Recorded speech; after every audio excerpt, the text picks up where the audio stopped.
Depression यानी कि अवसाद। डब्ल्यूएचओ की एक रिपोर्ट के अनुसार हमारे देश भारत में सर्वाधिक डिप्रेशन से ग्रसित लोग रहते हैं, जिसका सीधा सीधा अर्थ ये है कि हर 3 भारतीय में से एक भारतीय इस समस्या से ग्रसित है। उससे भी दुखद बात यह है कि जो लोग इस समस्या से ग्रसित हैं, वे स्वयं ही नहीं जानते हैं कि वे डिप्रेशन से ग्रसित हैं। जब आपको समस्या का नहीं पता, तो आप समाधान तक कैसे पहुंचेंगे?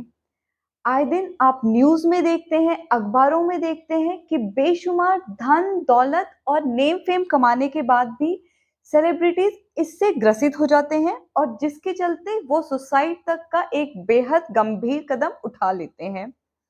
तो क्यों ना इस समस्या को जड़ से खत्म किया जाए। हमारे समाज में जितने लोग भी इस समस्या से ग्रसित हैं, मेरा उनसे आग्रह है कि वे इस वीडियो को बिना स्किप करे हुए पूरा देखें।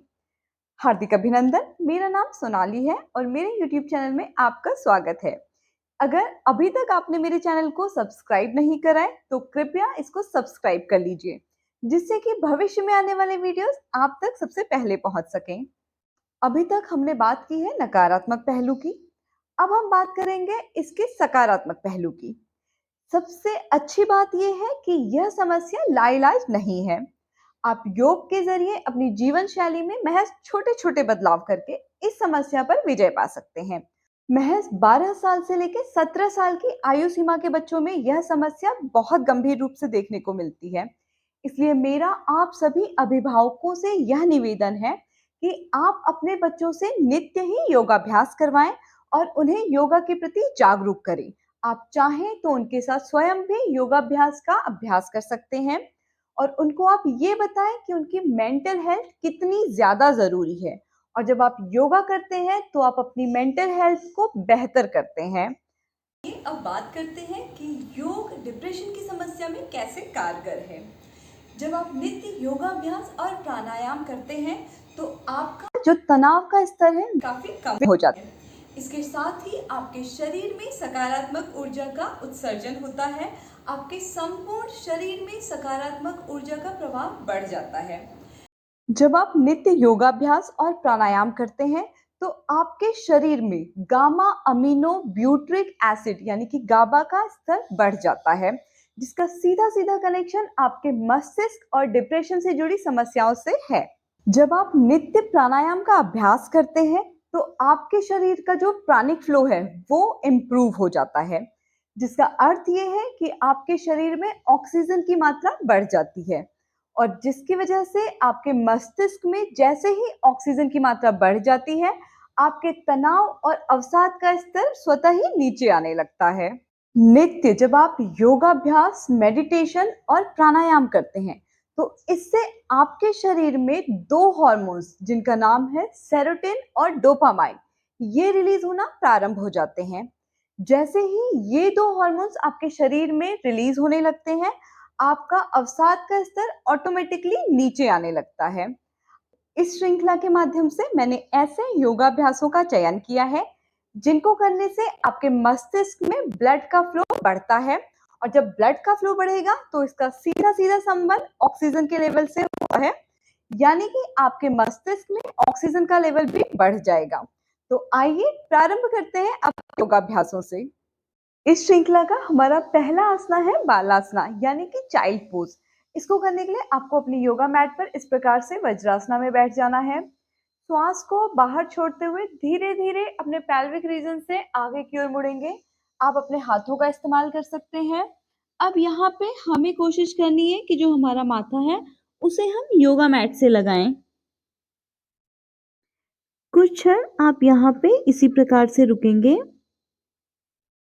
अपने हाथों को सामने की ओर और लेके जाएंगे, जिससे आपकी मेरुदंड जो है वो इलोंगेट हो जाएगी। कुछ देर यहाँ पे रुकने के बाद वापस से श्वास को भीतर भरते हुए अपनी प्रारंभिक अवस्था में वापस आ जाएंगे, यानी कि हम वज्रासना में आ जाएंगे। इसको आप 5 से 10 बार दोहरा सकते हैं। इसके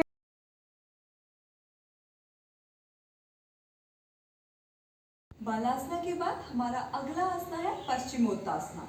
इसको करने के लिए आपको इस प्रकार से दंडासना में बैठ जाना है। आपके पैर सामने की ओर खुले हुए होंगे। हाथों को श्वास भरते हुए ऊपर की ओर लेके जाएंगे।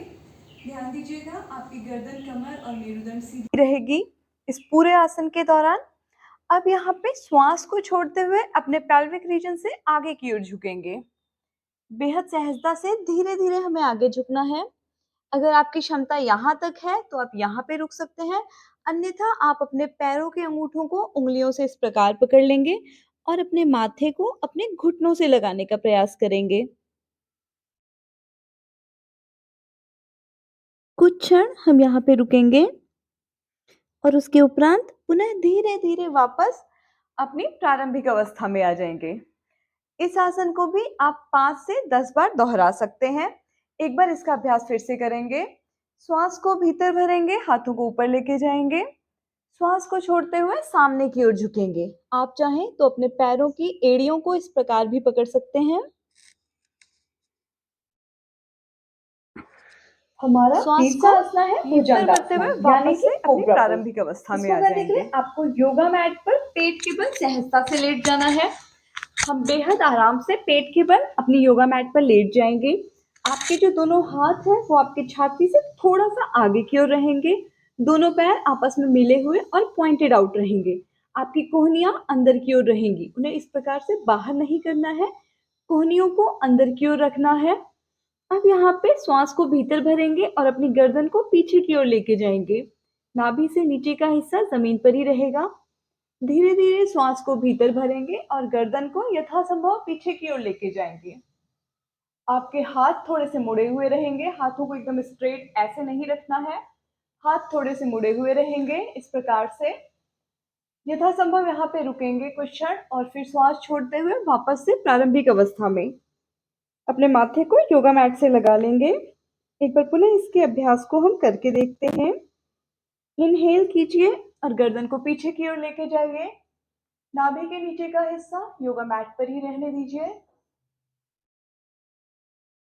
आपकी हैमस्ट्रिंग्स, आपकी कोर एक्टिवेट रहेगी। श्वास छोड़ते हुए वापस से अपनी योगा मैट पर आ जाएंगे। भुजंगासना के अभ्यास को भी आप 5 से 10 बार दोहरा सकते हैं। यथासंभव ही कीजिएगा, बहुत ज्यादा प्रेशर देने की जरूरत नहीं है। अब हम बढ़ेंगे अपने अगले आसना की तरफ, जिसका नाम है शलभासना। शलभासना के लिए भी आपको योगा मैट पर पेट के बल लेट जाना है। सहजता से पेट के बल हम योगा मैट पे लेट जाएंगे। हमारी ठुड्डी जमीन से लगी हुई होगी और हमारे हाथ इस प्रकार से शरीर के इर्द गिर्द होंगे, यानी कि जो हमारी हथेलियां हैं वो आसमान की ओर होंगी। हमारे दोनों पैर आपस में मिले हुए और पॉइंटेड आउट होंगे। श्वास को भीतर भरेंगे और गर्दन को पीछे की ओर लेके जाएंगे। इसी के साथ ही हमें अपने पैरों को यथासंभव जितना ऊंचा हम ले जा सकते हैं उतने ऊपर लेके जाना है। हमारे शरीर का संपूर्ण भाग हमारी बैली पर आ जाएगा। आइए अभ्यास को करते हैं। श्वास को भीतर भरिए, गर्दन और पैरों को आकाश की ओर लेके जाइए। यथासंभव ही रहना है। कुछ क्षण यहाँ पे रुकेंगे। इसके उपरांत श्वास छोड़ते हुए वापस से अपनी प्रारंभिक अवस्था में आ जाएंगे। ठुड्डी योगा मैट पर आ जाएगी। एक बार पुनः इसके अभ्यास को दोहराएंगे। श्वास को भीतर भरेंगे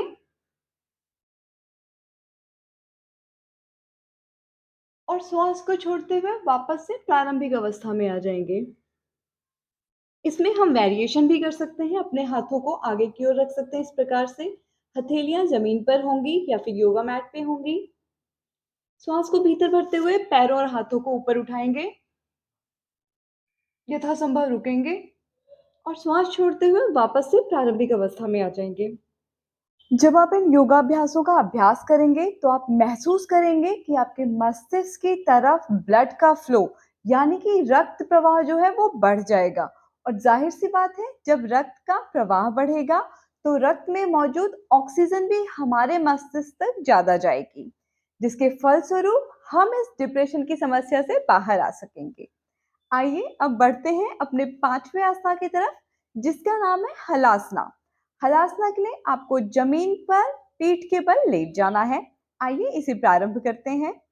हलासना के अभ्यास के लिए हम अपनी योगा मैट पर पीठ के बल लेट गए हैं। अब हमें अपने पैरों को पॉइंटेड आउट करते हुए ऊपर की ओर उठाना है। आपकी टोज पॉइंटेड आउट रहेंगी। इस प्रकार से पैरों को ऊपर लेके जाएंगे। अब यहाँ से हमें अपने जो पैर हैं उनको अपने सर के पीछे लेके आना है। हम धीरे-धीरे बेहद सहजता से पैरों को सर के पीछे लेके आएँगे। आप चाहें तो हाथों से अपनी कमर को इस प्रकार से सहारा दे सकते हैं, अन्यथा हाथों को यूँ ज़मीन पर भी रख सकते हैं। कुछ क्षण यहाँ पे हम रुकेंगे। ये आसन आपके मेरुदंड के लिए भी बेहद लाभकारी है। फिर धीरे-धीरे अपनी प्रारंभिक अवस्था में आ जाएँगे। पहले अपनी जो लोअर बैक है उसको ज़मीन पर रखेंगे और फिर धीरे से पैरों को वापस ज़मीन पर ले आएँगे। इसका अभ्यास भी आप 5 से 10 बार कर सकते हैं। हमारा अगला आसना है अधोमुख स्वानासना। इसको करने के लिए हम योगा मैट पर ऑल फोर्स पे आ जाएँगे यानी टेबल टॉप पोज़ीशन में। हाथों और पैरों के बीच में बराबर गैप होगा। इसके उपरांत अब हमें अपना जो लोअर बैक पोर्शन है इसको पीछे की ओर खींचना है, क्योंकि जब हम अधोमुख स्वनासना करते हैं तो हमारे शरीर का बोझ हमारे नितंब के नीचे के पोर्शन पे होगा, ज्यादातर हमारी थाइस और हैमस्ट्रिंग्स पे होगा। किंतु जब हम पर्वतासना करते हैं तो हमारे शरीर का बोझ हमारी आर्म्स और हमारे हाथों पर होता है।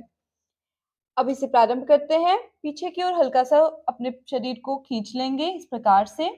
पैरों को टक्ड इन करेंगे। आप अपनी उँगलियों पर इस प्रकार से आ जाएँगे पैरों की। हाथ के पंजे फैले हुए रहेंगे। अब यहाँ पे हमें कोशिश करनी है धीरे-धीरे अपने घुटनों को खोलने की।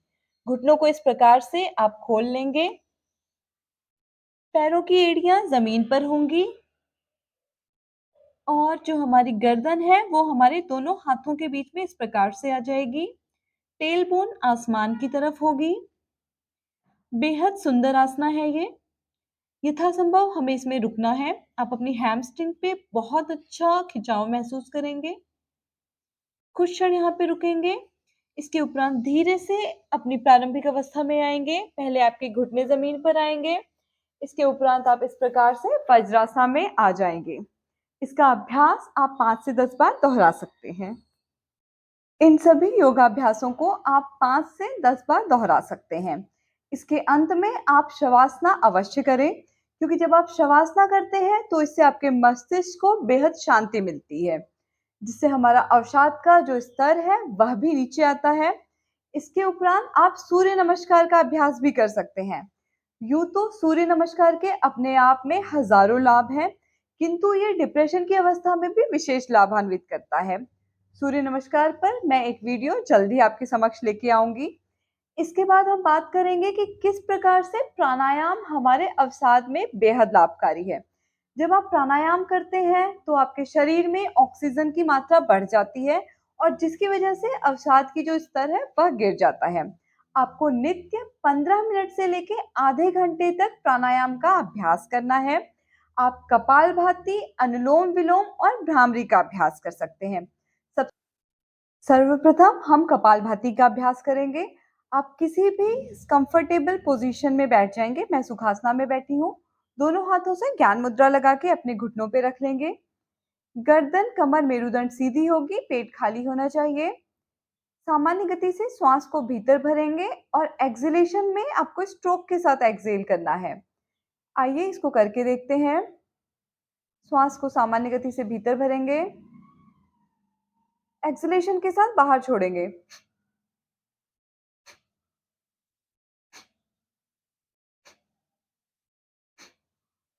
जब आप कपालभाति का अभ्यास करते हैं तो ध्यान दीजिएगा आपके कंधे बहुत जोर से नहीं हिलने चाहिए। आपका जो कंधा है वो स्थिर रहेगा। सिर्फ आप अपने पेट के मूवमेंट पे ध्यान देंगे। जब आप इनहेल करेंगे तो पेट बाहर आएगा और एक्सहेल करेंगे तो पेट अंदर की ओर जाएगा। एक बार फिर से अभ्यास को दोहराइए।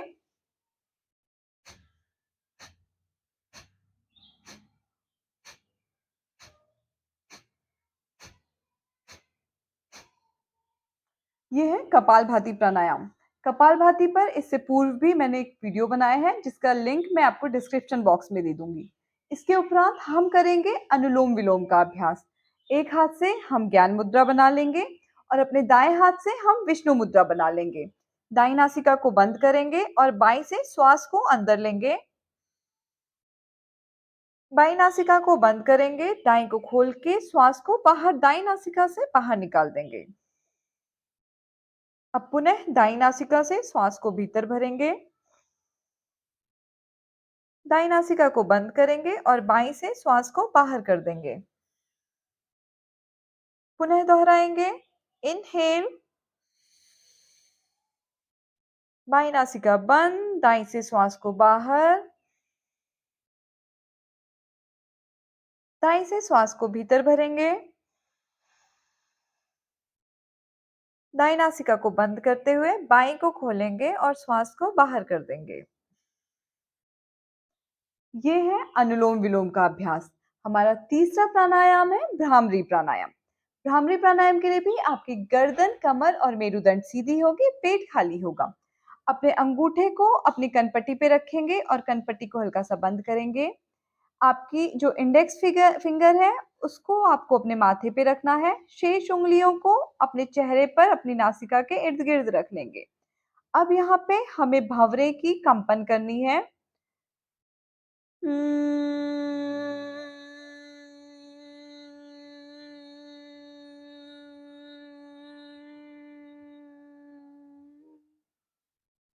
श्वास को भीतर भरेंगे, श्वास छोड़ते हुए भंवरे की कंपन करेंगे।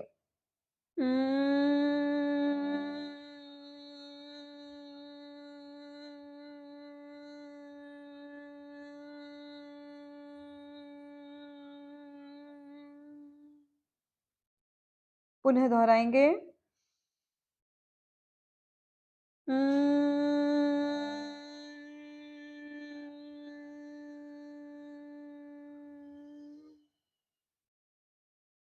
ये है भ्रामरी प्राणायाम। आपको प्राणायाम पर भी विशेष ध्यान देना है। प्रतिदिन 15 मिनट से लेके आधे घंटे तक आपको इनका अभ्यास नित्य करना है। मैं उम्मीद करती हूँ इस श्रृंखला में बताए गए सभी आसनों और प्राणायामों से आप अवश्य ही लाभान्वित होंगे। इसी प्रकार से अपना स्नेह मुझे देते रहिएगा। धन्यवाद।